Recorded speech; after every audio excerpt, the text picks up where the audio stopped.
चलिए, पश्चिम बंगाल क्लास 10 का एग्जाम 3 फरवरी से होने वाला है और 2021 में, और नए विद्यार्थी जितने भी हैं वो 2022 के लिए भी आज से ही तैयारी से मेरे साथ जुड़ सकते हैं, क्योंकि जो सिलेबस कम कर दिया गया है उस अनुसार से भी हम पढ़ा रहे हैं। और 2022 के लिए जो नए विद्यार्थी अभी 9 से 10 में गए हैं उनके लिए भी मैं ये YouTube चैनल खोला हूँ जिसका नाम है चौहान सर। आप लोग सभी सब्सक्राइब कर लीजिए और इसे ज़्यादा से ज़्यादा शेयर कीजिए ताकि ज़्यादा से ज़्यादा लोगों तक पहुँचेगा तो ज़्यादा से ज़्यादा लोगों को बेनिफिट होगा। कंजूसी नहीं करिए, ठीक है, ज़्यादा से ज़्यादा लोगों को शेयर करिए। हम आज पहला टॉपिक लेने वाले हैं लाइफ साइंस। हम अगर एक्सरसाइज 1 पढ़ाएंगे तो वो पार्ट 1, पार्ट 2, पार्ट 3 वीडियो इस तरह से जाएगा। तो आप हर पार्ट को शुरुआत से देखिएगा, कभी पार्ट 3 को पहले मत देखिएगा, पहले 1, 2 तब 3, ये तो समझ में नहीं आएगा। तो मान लीजिए अभी हम लेसन 1 स्टार्ट करने वाले हैं तो लेसन 1 का पार्ट 1 और पार्ट 2 और पार्ट 3 भी आ सकता है, तो आप शुरुआत से वीडियो देखिएगा, ठीक है। तो हम पार्ट 1 पढ़ाने जा रहे हैं लाइफ साइंस का नया पाठ्यक्रम के अनुसार, जिसका नाम है जीवन, लिविंग ऑर्गेनिज्म, जीवधारी। लेसन 1 जीवधारी, ठीक है। आप एक बात समझिए, जीवधारी जिसमें जीवन होता है। आप जानते हैं जीवधारी को 2 वर्ग में रखा गया है, एक है सजीव, एक है सजीव और एक है निर्जीव। सजीव का बात जानते हैं, इसमें जीवन होता है, इसमें जीवन होता है, निर्जीव में नहीं होता है। दूसरा नंबर, सजीव में आप जानते हैं यह चल फिर सकता है, चल फिर को बोलते हैं प्रचलन, प्रचलन कर सकता है, और निर्जीव नहीं कर सकता है। यह वंश वृद्धि कर सकता है, वंश वृद्धि कर सकता है, और ये नहीं कर सकता है। आप जानते हैं सजीव में कौन कौन आता है, जैसे हम, मनुष्य, जितना भी कुत्ता है, कुत्ता, बिल्ली, पादप, पादप मतलब होता है पेड़ पौधा। यहां पर एग्जांपल में है जैसे टेबल, कुर्सी, आप सभी जानते हैं सजीव, इसमें जीवन होता है। कभी आप देखें टेबल कुर्सी में जीवन है? नहीं। सजीव चल फिर सकता है, उसे सजीव कहेंगे। क्या टेबल चल फिर सकता है? नहीं, उसे सजीव नहीं कहेंगे। क्या कुर्सी चल फिर सकता है? नहीं। टेलीविजन क्या चल फिर सकता है? नहीं, उसमें प्राण नहीं है। यह वंश वृद्धि कर सकता है, सजीव का सबसे विशेषता है, और निर्जीव वंश वृद्धि नहीं कर सकता है। कभी आप देखें कि घर में एक टेबल रखा है, 2 साल बाद 2 टेबल हो गया, ऐसा होता ही नहीं है, ठीक है। अपने आप कभी नहीं होगा, आपको टेबल खरीद कर लाना पड़ेगा, ठीक है। चलिए, हंसी मजाक नहीं, थोड़ा देख लीजिए। बस निर्जीव में बस यही बात है कि जो सजीव में होता है वो चीज निर्जीव में नहीं होता है, ठीक है। आप जानते हैं सजीव भी 2 प्रकार का होता है, एक आता है जीव, जीव जगत, और एक आता है पादप जगत। बस पादप जगत चल फिर नहीं सकता है, जीव जगत दोनों ही सजीव है। जीव जगत में मनुष्य, कुत्ता, बिल्ली, पादप में अमरूद का पेड़, आम का पेड़, है ना, तो ये भी जीवित है, क्योंकि देखिएगा पादप में जीवन होता है, हाँ होता है। पादप वंश वृद्धि कर सकता है, हाँ, एक आम का पेड़ से 50 गो आम पेड़ हो जाता है, वंश वृद्धि कर सकता है। लेकिन पादप चल फिर नहीं सकता है ना। सजीव श्वसन करता है, भोजन खाता है, उत्सर्जन करता है ना। उसी तरह पादप भी भोजन खाता है, पानी पीता है, उत्सर्जन करता है, सारा प्रकार करता है। बस पादप में एक अपवाद है, ये चल फिर नहीं सकता है, लेकिन जीव जगत में सभी चल फिर सकता है, ठीक है। अब यहाँ पर 2 बात जाने पहले, सजीव और निर्जीव। सजीव निर्जीव को बात बता दिए क्या क्या है। सजीव को भी 2 भागों में बांटा गया, जीव जगत और पादप जगत। जीव जगत में मनुष्य, कुत्ता, बिल्ली जो चल फिर सकता है, और पादप जगत में जो चल फिर नहीं सकता है। लेकिन दोनों बस एक चीज, एक कॉमन है, ये चल फिर सकता है जीव जगत, जैसे मनुष्य, हम लोग चल फिर सकते हैं। आम का पेड़ कभी देखे चल फिर के? आपके घर में आम का पेड़ पहुंच जाता है क्या? नहीं ना, चलते फिरते आम का पेड़ नहीं पहुंचता कि लो भाई मेरा आम है तोड़ लो, बहुत भर गया है, ऐसा नहीं होता है। बस एक कॉमन चीज है कि जीव जगत चल सकता है, पादप जगत चल नहीं सकता है, लेकिन दोनों क्या है, सजीव है। बस एक चीज, ये दोनों डिफरेंस है, बाकी वही है। जीव जगत भी खाता है पीता है, पादप जगत भी खाता पीता है।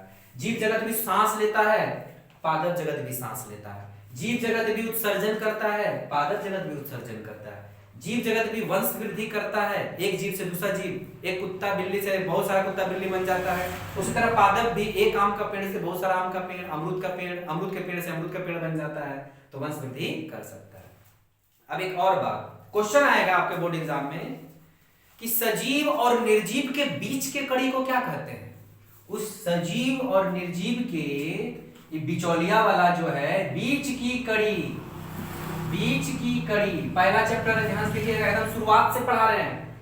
सजीव और निर्जीव के बीच की कड़ी को वायरस कहते हैं। क्या कहते हैं, वायरस, हिंदी में विषाणु।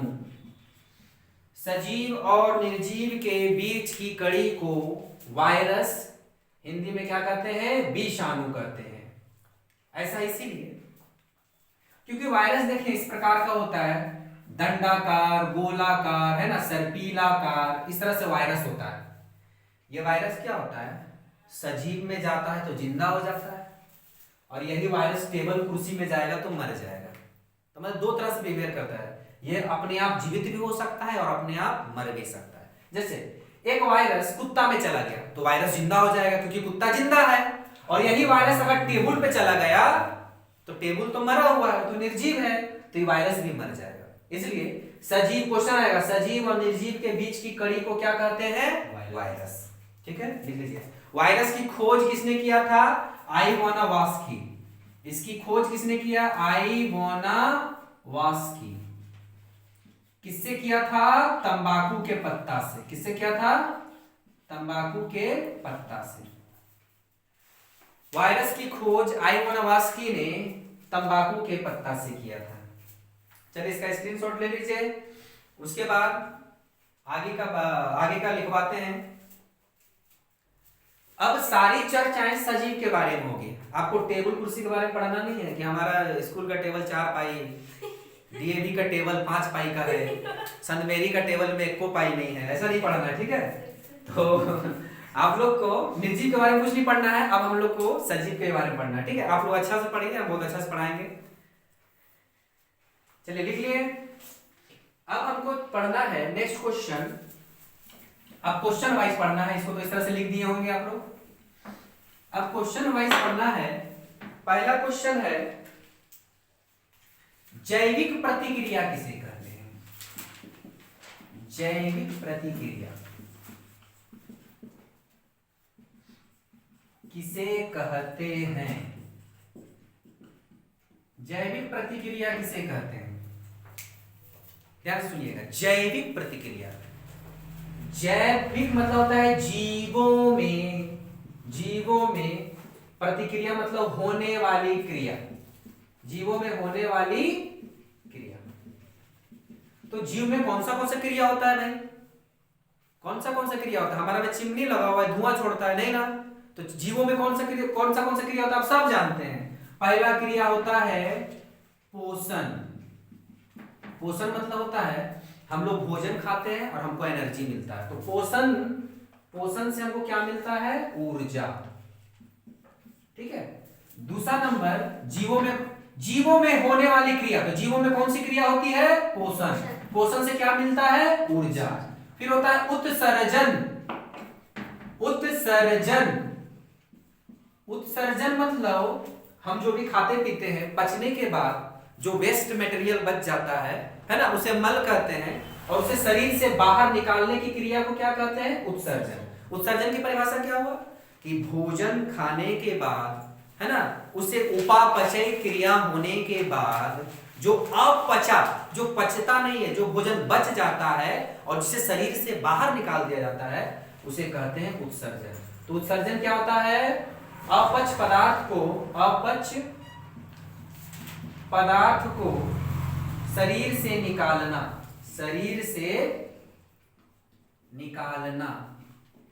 ठीक है। जीवों में कौन सी क्रिया होती है, पोषण, उत्सर्जन, तीसरा होता है श्वसन। तीसरा क्या होता है? श्वसन, है ना। जीव ऑक्सीजन लेता है और पादप क्या? पादप, पादप मतलब पेड़ पौधा क्या लेता है? Carbon dioxide. फिर होता है प्रजनन। प्रजनन मतलब होता है वंश वृद्धि। प्रजनन मतलब क्या होता है? वंश वृद्धि। प्रजनन की परिभाषा क्या हुआ? जब जीव अपने ही जैसा दूसरा जीव उत्पन्न करता है तो उसे प्रजनन कहते हैं। ठीक है, जैसे आम का पेड़ से आम ही बनता है, अमरूद का पेड़ से अमरूद ही बनता है ना। कुत्ता का बच्चा कुत्ता ही होता है, बंदर नहीं बनता है। ठीक है, तो ये बात जानकारी है, इसे प्रजनन कहते हैं। प्रजनन मतलब परिभाषा क्लियर, जो जीव अपने ही जैसा दूसरा जीव उत्पन्न कर दे उसे प्रजनन करते हैं। ठीक है, तो परिभाषा क्या हो गया? जैविक प्रतिक्रिया किसे कहते हैं? तो जीवों में होने वाली क्रिया। ये सभी क्रियाएं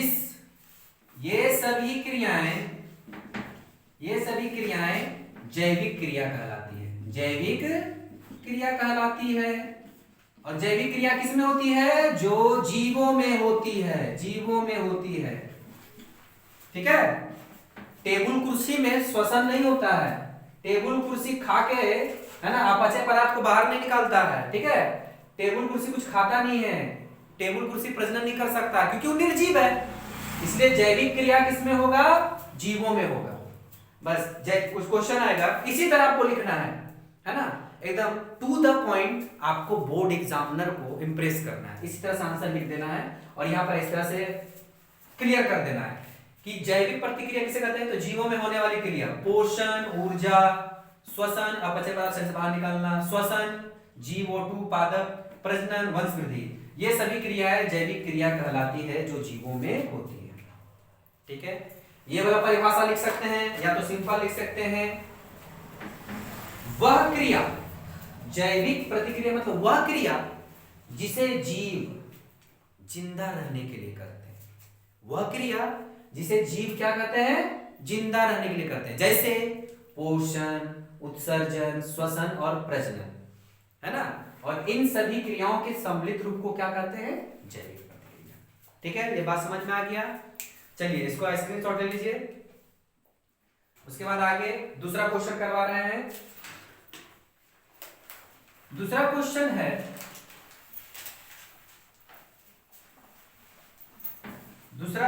है, उद्दीपन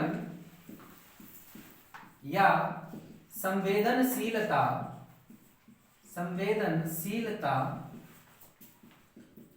किसे कहते हैं?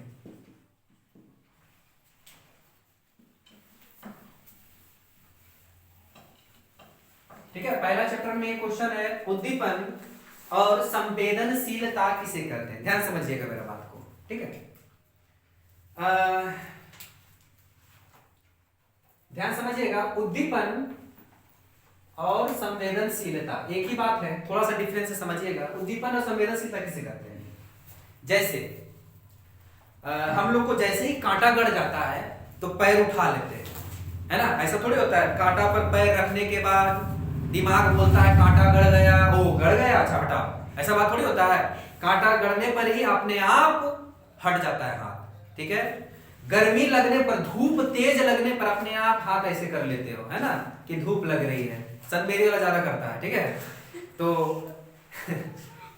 बुरा मत मानिएगा, ऐसे हंसी मजाक के लिए बोल रहे हैं। ठीक है, तो मतलब हाँ, उद्दीपन।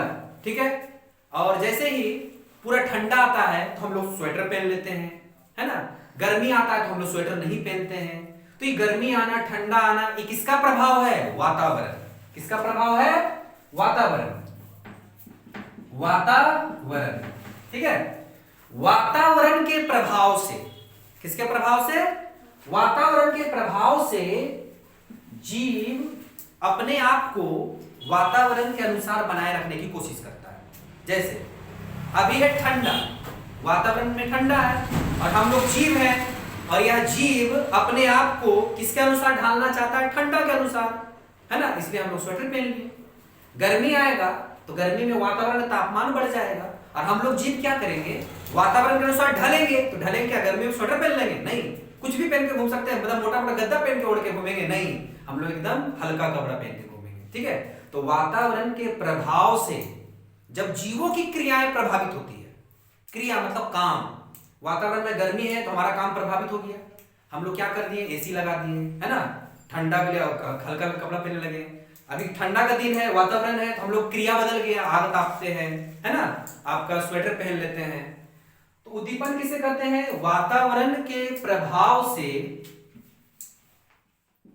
वातावरण के प्रभाव से जब जीव अपने आप को क्रिया करने के लिए प्रेरित करता है। वातावरण के प्रभाव से जब जीव अपने आप को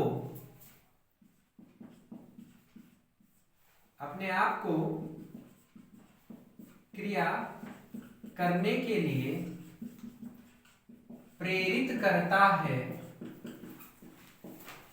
यह अलग परिभाषा है थोड़ा, ठीक है। वातावरण के प्रभाव से जब जीव अपने आप को क्रिया करने के लिए प्रेरित करता है तो उसे उद्दीपन कहते हैं। तो उसे क्या कहते हैं, उद्दीपन कहते हैं। एग्जाम्पल, छुई मुई। देखिए, छुई मुई के पौधा को जैसे आप छूने जाइएगा, तो छूना जाना मतलब वातावरण का प्रभाव। क्या है, वातावरण का प्रभाव। आप वातावरण में है ना, छूने जैसे ही जाइएगा तो छुई मुई को लगेगा उसे आप तोड़ने आ रहे हैं, तो छुई मुई डर से सिकुड़ जाएगा, पत्ता सारा क्या हो जाएगा, सिकुड़ जाएगा। तो वातावरण के प्रभाव से वह सिकुड़ना क्या है, एक प्रकार का क्रिया। वह सिकुड़ने के लिए मतलब क्रिया करने के लिए क्या हो गया, प्रेरित हुआ। तो इसे क्या कहते हैं, उद्दीपन या संवेदनशीलता कहते हैं, ठीक है।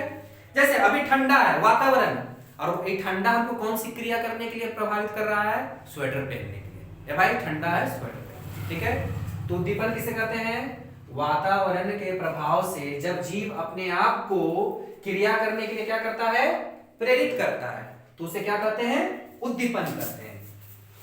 देखिए, उद्दीपन दो प्रकार का होता है। क्वेश्चन आएगा, उद्दीपन कितने प्रकार का होता है, कितने प्रकार का होता है, तो दो प्रकार का।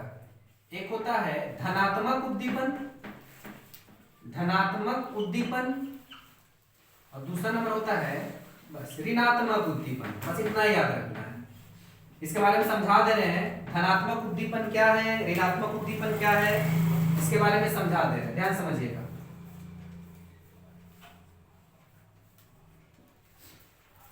धनात्मक उद्दीपन और ऋणात्मक उद्दीपन मतलब क्या है, समझिएगा। जैसे माँ बाप आपको पढ़ने के लिए बोलता है, ठीक है, और आप पढ़ने लगते हैं, तो यह कहलाता है धनात्मक उद्दीपन। लेकिन माँ बाप पढ़ने बोलता है और आप पढ़ने की जगह खेलते हैं, तो उल्टा काम करते हैं ना, तो उल्टा काम क्या कहलाता है, ऋणात्मक उद्दीपन। बस धनात्मक उद्दीपन किसे कहते हैं, कि जब वातावरण में जैसा प्रभाव हुआ, वातावरण में जैसा प्रभाव हुआ, जीव भी वैसे ही क्रिया करता है, उसे धनात्मक उद्दीपन कहते हैं। जैसे ठंडा में हम लोग स्वेटर पहन लिए, है ना। लेकिन ऋणात्मक उद्दीपन किसे कहते हैं, वातावरण का प्रभाव पड़ा लेकिन हम उल्टा क्रिया किए, है ना। हम लोग क्या करते हैं, उल्टा। जैसे हम अभी समझाएं उदाहरण देकर, अगर आपको माँ बाप बोलता है पढ़ने, ठीक है, और आप पढ़ने लगते हैं, तो जैसा माँ बाप बोल रहा है वैसे ही आप कर रहे हैं, तो क्या कहलाएगा, ये धनात्मक उद्दीपन। लेकिन माँ बाप बोला पढ़ने और आप पबजी खेलने में बिजी हो गए, तो माँ बाप बोला पढ़ने लेकिन आप कौन सा काम कर रहे हैं, उल्टा काम, तो उल्टा काम क्या कहलाएगा, धनात्मक उद्दीपन। इसका परिभाषा आप लोग किताब में नहीं, पढ़ना भी नहीं है, बस ये जान लीजिए। उद्दीपन किसे कहते हैं, कि वातावरण के प्रभाव से, हम लोग वातावरण ये पूरा घेरे हुए हम लोग को, और वातावरण प्रभावित करता है ना, कि बरसात आ रहा है घर में जा, है ना, ठंडा आ गया स्वेटर पहन, तो वातावरण जैसे बोल रहा है वैसे हम लोग कर रहे हैं, है ना। तो वातावरण के प्रभाव से जब जीव अपने आप को क्रिया करने के लिए प्रेरित करता है, तो उसे क्या कहते हैं, उद्दीपन कहते हैं। जैसे छुई हुई, उद्दीपन कितने प्रकार का होता है, दो प्रकार का, धनात्मक उद्दीपन और ऋणात्मक उद्दीपन। चलिए इसको उतार लीजिए। अब है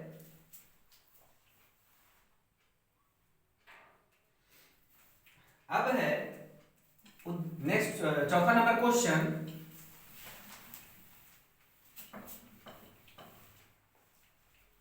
उद्दीपन की पद्धति क्या है। उद्दीपन या संवेदनशीलता भी पूछ सकता है। उद्दीपन की पद्धति पद्धति क्या है? तो उद्दीपन की दो पद्धति है। उद्दीपन की दो पद्धति है। एक नंबर बाह्य उद्दीपन, बाह्य उद्दीपन जैसे गुरुत्वाकर्षण, गुरुत्वाकर्षण, प्रकाश। और दूसरा नंबर है आंतरिक उद्दीपन, आंतरिक उद्दीपन। इसमें होगा आपका हार्मोन। अब हार्मोन आपका सिलेबस में, इसको अलग से पढ़ाएंगे, ठीक है। उद्दीपन की पद्धति क्या है? उद्दीपन की दो पद्धति है, एक बाह्य उद्दीपन गुरुत्वाकर्षण और प्रकाश, एक आंतरिक उद्दीपन जैसे हार्मोन। मेरे बात को समझिएगा। हमारे जैसे पेड़ पौधा, पेड़ पौधा कैसा उद्दीपन झेलता है? बाह्य उद्दीपन। जैसे सूर्य का प्रकाश, सूर्य का प्रकाश ऊपर है तो पेड़ पौधा भी ऊपर बढ़ता है, बस समझ ना। तो सूर्य का प्रकाश प्रेरित कर रहा है, किसको प्रेरित कर रहा है? किसको बुला रहा है? पेड़ पौधा को, भाई तू ऊपर बढ़, मेरे तरफ आ। लेकिन ऐसा नहीं होता है कि पेड़ पौधा बढ़ के एकदम सूरज को टच कर देगा, ऐसा नहीं होता है, ठीक है। तो प्रकाश और गुरुत्वाकर्षण भी उद्दीपन को प्रभावित करते हैं। और आंतरिक उद्दीपन जैसे मतलब हार्मोन, हम लोगों जीवों में ग्रोथ हार्मोन निकलता है, ठीक है। ग्रोथ मतलब बढ़ने वाला हार्मोन। ये हार्मोन जब निकलता है तो हमारे शरीर का आकार बढ़ता है, लंबा होता है। अगर ये हार्मोन नहीं निकलेगा तो शरीर का आकार क्या हो जाएगा? एकदम छोटा हो जाएगा। तो आंतरिक उद्दीपन मतलब हार्मोन निकलता है और शरीर को बढ़ने के लिए प्रेरित करता है। तो प्रेरित करना ही क्या कहलाता है? उद्दीपन। समझ रहे हैं? ये क्रिया कहाँ होती है? अंदर, इसलिए इसको आंतरिक उद्दीपन बोलते हैं और ये बाहरी उद्दीपन। उतार लीजिए इसको, उतार लीजिए सभी। नेक्स्ट क्वेश्चन है 5वां नंबर, मनुष्य में उद्दीपन किसकी सहायता से होता है? उद्दीपन किसकी सहायता से होता है?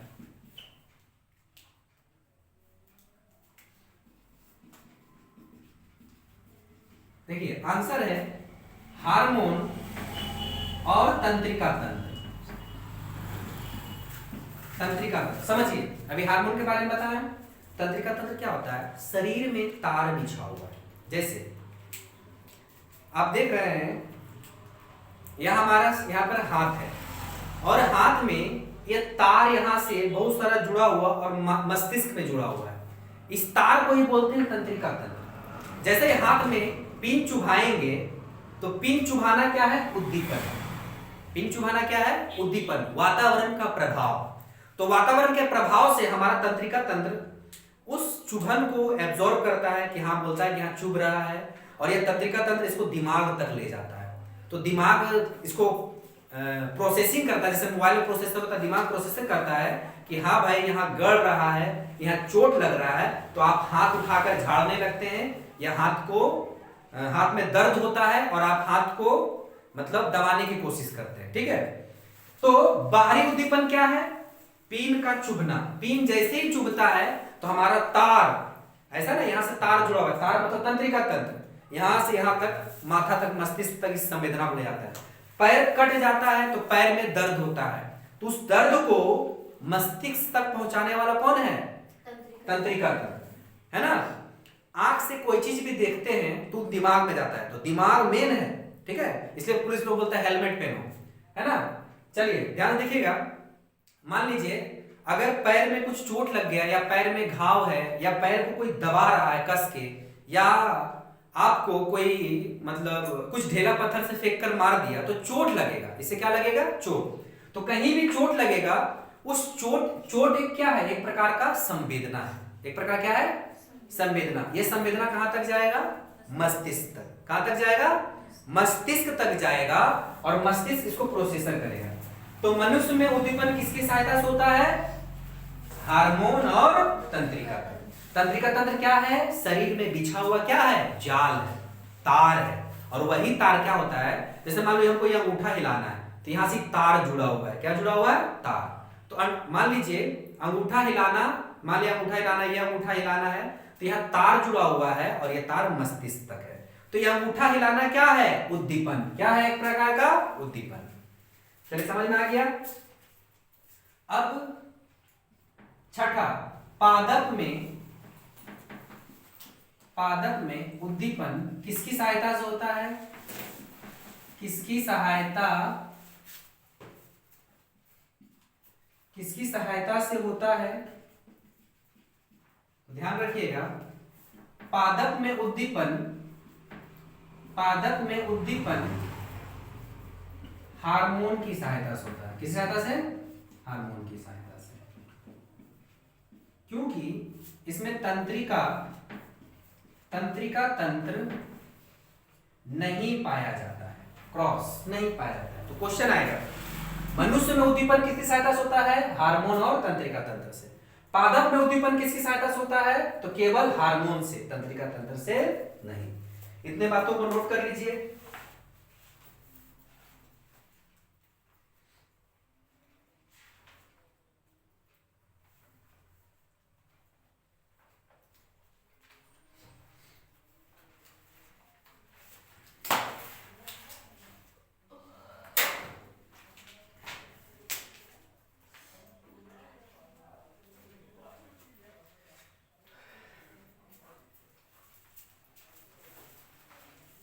चलिए आज के लाइफ साइंस में बस इतना ही टॉपिक है ना। और लाइफ साइंस का पार्ट 2 वीडियो कल डाल देंगे। आज शाम तक पार्ट 1 वीडियो यूट्यूब में रिलीज हो जाएगा। ठीक है, धन्यवाद। आप लोग चैनल को सब्सक्राइब लाइक करते रहें और अधिक से अधिक शेयर करें। जितना अधिक से अधिक शेयर होगा उतना अधिक से अधिक हम पढ़ाएंगे। आज हम लाइफ साइंस के बारे में इतना टॉपिक पढ़ा दिए हैं, कल और भी इसके बारे में चर्चा होगा। धन्यवाद।